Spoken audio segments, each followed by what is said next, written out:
So we're in the Torah portion of Shmini, that's what it's called. And we read that Aaron, the high priest, and Moshe, Moses, his brother, are doing these things in the 7 days to bring about this sort of revelation. So Aaron and his sons are preparing the sacrifices for 7 days. Meanwhile, Moses, is taking apart and putting back together this Mishkan, this tabernacle, this sacred sanctuary in the desert on its way to the promised land. This week's Torah portion is called Shmini, which means 8, because the service of the Mishkan actually begins on the 8th day. So 7 represents that which is in this time and space. It's the natural order. And 8 represents that which is above nature. It's the supernatural. So the idea of this is that even Moses, the highest tzaddik, the righteous redeemer of the Jewish people and the world, he's going through nature to bring about the supernatural. He's doing this within the 7 days, and the Shekhinah, the indwelling of the divine feminine, comes by way of this work within this physical world to bring in the spiritual world. So right now we're in my 3rd book, The Sound of Illumination, which parallels the 3rd book of the Torah, Vayikra,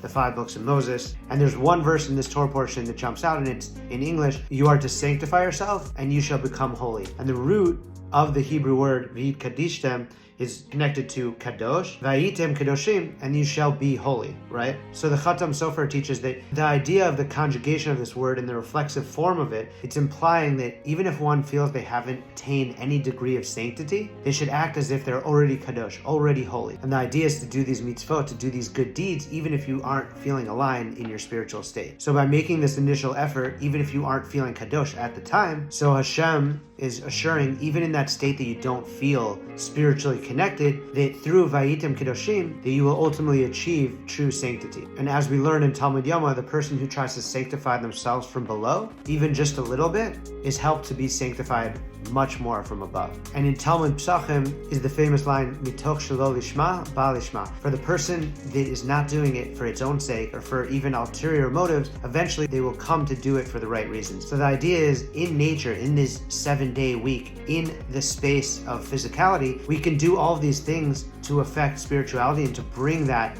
into our reality. And when we're able to do that and sanctify and work on ourselves in a way to bring that limitless, that supernatural high and that alignment with God, that's the idea of reaching to the spiritual and reaching to that which is beyond time and bringing that supernatural, and it's sort of existing in this supernatural space, in this limitless space, in this spiritual light and love. And with that, I'll just finish off from the last line from my book, which is the biggest takeaway from this Torah portion for me is that when we elevate our soul above our body, aligning our physical selves to our spiritual selves, we can transform our natural space into a supernatural setting. Love you guys. See you next time. Shabbat Shalom.